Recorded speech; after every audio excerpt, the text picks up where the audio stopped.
नवी कर प्रणाली स्वीकारणाऱ्या नोकरदारांना दिलासा 3 लाखांपर्यंतचं उत्पन्न करमुक्त। जुन्या कर प्रणालीमध्ये मात्र कोणताही बदल नाही।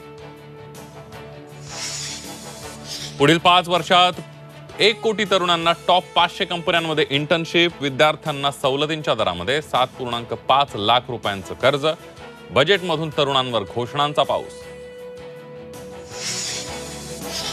कृषी क्षेत्राच्या विकासासाठी केंद्र सरकारकडून 1.52 लाख कोटींची तरतूद। नैसर्गिक शेतीला प्राधान्य। शेतकऱ्यांसाठी डिजिटल प्लॅटफॉर्म उभारणार। शेतकऱ्यांना सरसकट कर्जमाफी नाहीच। बिहार आणि आंध्र प्रदेशसाठी अर्थसंकल्पात मोठ्या निधीची घोषणा। महाराष्ट्राला मात्र वाटाण्याच्या अक्षता।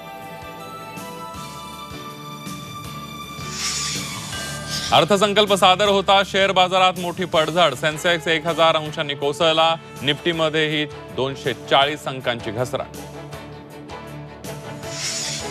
मुंबईसह किनारपट्टी पश्चिम घाट परिसरामध्ये 3 दिवस पावसाचा जोर वाढणार। हवामान खात्याचा अंदाज।